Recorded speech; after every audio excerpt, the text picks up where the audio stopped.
हाँ जी, होगी 10th पास, आगे 11th में। 1 महीना हो गया लेकिन समझ में नहीं आ रहा एनसीईआरटी कैसे की जाए, कैसे एनसीईआरटी क्वेश्चन लगाए जाएं। चलिए मैं आपको बताता हूँ क्या क्या बेसिक्स रहेंगे, ठीक है। तो आइए स्टार्ट करते हैं। मेरा नाम है बेटा राहुल शर्मा और आप मुझे देख रहे हैं कटारा एकेडमी चैनल पे, ठीक है बेटा। तो बात ये आती है कि सर बहुत ज़्यादा बच्चों को क्या होता है, कन्फ्यूजन होता है कि केमिस्ट्री कैसे तैयार की जाए, क्या फंडा होने चाहिए, क्या क्या बेसिक्स होने चाहिए।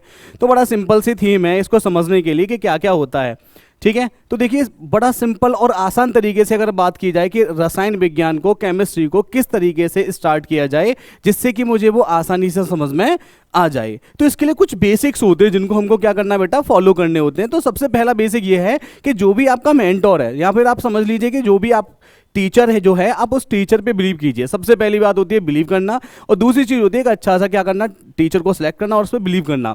बिलीव बहुत जरूरी है। जब तक आपको विश्वास नहीं होगा टीचर पे, जब तक आप अच्छा रिजल्ट नहीं दे सकते। बात समझ पा रहे हैं बेटा। तो एक अच्छे मेंटर को देखो, एक अच्छे टीचर को देखो, वही आपको आपको क्या करेगा बेटा, सफल करेगा, ठीक है बेटा। अच्छा जी, नेक्स्ट फिर हमारे पास क्या आता है कि कुछ बेसिक्स होते हैं। स्टार्ट क्या करो हमारे पास, जो अंडरस्टैंडिंग बेसिक्स को समझना स्टार्ट करो कि केमिस्ट्री कुछ बेसिक्स क्या है। जैसे कि कंपाउंड के फॉर्मूले कुछ आप लिख लीजिए, कुछ आयंस के फॉर्मूले लिख लीजिए, कुछ बैलेंसेस आप याद रख लीजिए। या फिर आप केमिस्ट्री की बात करें तो 1 से लेकर 30 तक के आपको एटॉमिक नंबर, परमाणु क्रमांक और परमाणु भार आपको याद होने चाहिए। जैसे कि मान लीजिए किसी ने बोला कि सर आर्सेनिक है ना, आर्सेनिक हो गया। या फिर मान लीजिए कि आपसे बोला गया कि पोटेशियम, तो पोटेशियम आपको पता होना चाहिए कि पोटेशियम होता क्या है ना, कि पोटेशियम का परमाणु भार क्या है, परमाणु क्रमांक क्या है, ये आपको पता होना चाहिए, ठीक है। तो आपको बेसिक्स आपके क्लियर होने चाहिए केमिस्ट्री के लिए। नेक्स्ट अगर बात की जाए इसमें, तो सिंपल सा होता है कि जब कभी आप अपने टीचर से पढ़ने जाएं, जिस किसी भी टीचर के पास आप पढ़ने जाते हैं, तो वहां पर जाके पहले टीचर को सुनो अच्छे से। बहुत से बच्चे ये गलती करते हैं, टीचर को सुनते नहीं है। वो क्लास में गए, टीचर बोल रहा है, कुछ पढ़ा रहा है, वो पेन से क्या कर रहे हैं बेटा, लिखते हुए जा रहे हैं। बट लेकिन हमें ऐसा नहीं करना। तो सबसे पहला काम होता है टीचर को अच्छे से सुनो, और सुनने के बाद टीचर को अच्छे से एनसीईआरटी बेस्ड क्या बनाइए, अपने नोट्स प्रिपेयर कीजिए। बढ़िया तरीके से अपने क्या बनाइए, नोट्स बनाइए।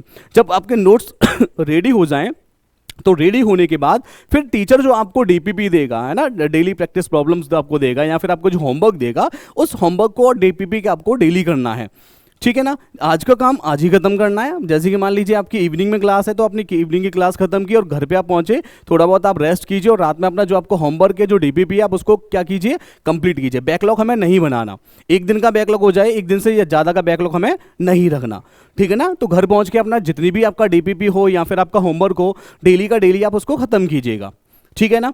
नेक्स्ट हमारे पास आ जाता है इसमें कि भाई अगर मान लीजिए कोई केमिकल रिएक्शन है, कोई भी रिएक्शन हो रही है, तो ध्यान रखिएगा कि केमिकल रिएक्शन में आप उसकी मैकेनिज्म समझना बहुत जरूरी है। उसकी क्रियाविधि को आप समझिए कि काम कैसे करती है, क्रियाविधि है क्या है इसकी, है ना। तो रटने का काम नहीं है, आपको रटना नहीं है, आपको क्या करना है, उसकी मैकेनिज्म को आपको समझना है, आपको उसकी क्रियाविधि को समझना है, और ज़्यादा से ज़्यादा आपको केमिकल रिएक्शन की प्रैक्टिस करनी है। भाई देखो, जब मैं अपने टाइम पे था, जब मैं खुद पढ़ता था, तो उस टाइम पे क्या होता था कि मैं जब पढ़ रहा होता तो पढ़ने के बाद केमिकल रिएक्शन को प्रैक्टिस करता था। बाकी मान लीजिए कहीं मैं जा रहा हूँ तो दिमाग में भी रिएक्शन चल रही है, अच्छा ये कंबशन रिएक्शन है, ये अच्छा ये वाली रिएक्शन है, ये ऐसा हो सकता है, योगात्मक अभिक्रिया हो सकती है, तो दिमाग में वो चीज़ें चलती रहती हैं, एक रिकॉल होता रहता है। तो क्या करो, अपने डेली आसपास की जो लाइफ है उसको ऑब्जर्व करो। जैसे कि रस्टिंग ऑफ आयरन है, लोहे पर जंग लगना है ना, वो भी आपको दिख जाएगा। लोहे पर जंग लगना क्या है, केमिकल रिएक्शन है ना। कोई चीज़ जल रही है, वो भी केमिकल रिएक्शन है ना। तो ये सब क्या करो, आप ऑब्जर्व करो चीज़ों को, ठीक है ना। सबसे पहली चीज क्या करेंगे आप इसमें, केमिकल एक्शन के पार्ट में आप उसकी क्रियाविधि को समझो, ये काम कैसे करती है, रटनी नहीं है हमें। दूसरी चीज हमें क्या करना, उसकी प्रैक्टिस करनी। जितना ज्यादा प्रैक्टिस करोगे केमिकल एक्शन, उतनी ज्यादा आपकी बेटर हो जाएगी।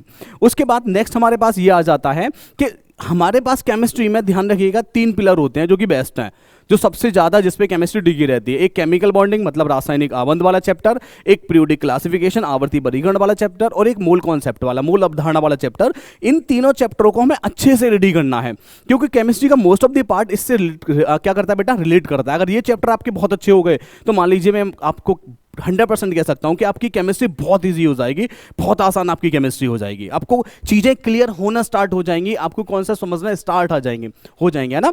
तो ध्यान रखिएगा, इनमें हमें करना क्या है कि कुछ बेसिक्स क्या होते हैं जिससे केमिस्ट्री मेरी बेटर हो जाए। एक तो सबसे पहला काम क्या होगा हमारे पास कि एक अच्छा मेंटर देखना, एक अच्छा गुरु को हमें क्या करना बेटा, चयन करना, क्योंकि एक अच्छा गुरु ही आपको सफल बना सकता है, ठीक है ना। क्योंकि जब तक गुरु नहीं है तब तक आपको क्या नहीं मिलेगा, एक अच्छा बात आपको देखने को नहीं मिलेगा और आप सक्सेस नहीं हो पाएंगे, क्लियर है। दूसरी चीज, जब आपके पास कोई एक अच्छा मेंटर मिल जाए उस पर बिलीव कीजिए। आप बिलीव करने के बाद आप उसके पास जाइए, आप जब वो आपको पढ़ाए तो पहले आप उसको अच्छे से सुनिए।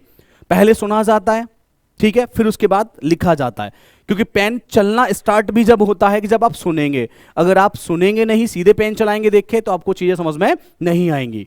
क्लियर है बेटा? तो आप घर पे जाके अच्छे से क्या कीजिए, नोट्स बनाइए। नोट्स बनाने के बाद जो आपको होमवर्क मिला है उस होमवर्क को कीजिए और डीपीपी को कीजिए। जो भी आपको डेली प्रैक्टिस प्रॉब्लम मिली हुई है उनको आप कीजिएगा। होमवर्क करना है, डीपीपी करनी है हमको। उसके बाद अगर कोई भी केमिकल एक्शन वाला पार्ट है तो आपको क्या करना, रटना नहीं है, आप उसकी प्रैक्टिस कीजिए, अच्छे से प्रैक्टिस कीजिए। उसके बाद मैंने आपको 3 चैप्टर बताए हैं जो कि मोस्ट ऑफ द क्या होंगे, हमारे पास बेस्ट होने वाले हैं, जो हमारी पूरी केमिस्ट्री में अच्छा साथ देंगे। कौन कौन से हैं? रासायनिक आबंध वाला चैप्टर है, पीरियोडिक क्लासिफिकेशन, आवर्ती वर्गीकरण वाला चैप्टर है और मोल अवधारणा वाला चैप्टर है। ये हमको बहुत हेल्प करेंगे।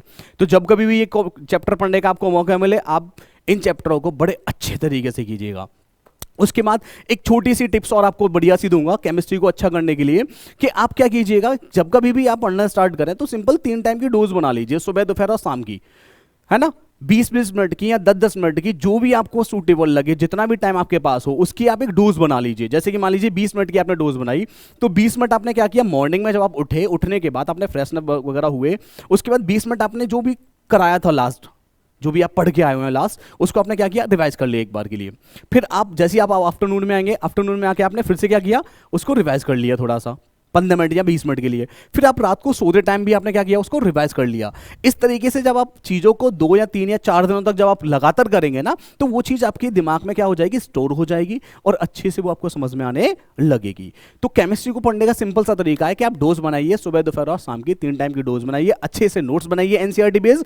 होमवर्क को आप अच्छे टाइम पे कीजिएगा, डीपीपी है डीपीपी को टाइम पे कीजिएगा। और उसके बाद ये 3 चैप्टर हैं, इनको जब कभी भी मौका मिले आपको पढ़ने को, अच्छे से पढ़िएगा। मैं डेफिनेटली बोल सकता हूं कि आपकी 11th क्लास की केमिस्ट्री बहुत तगड़ी हो जाएगी।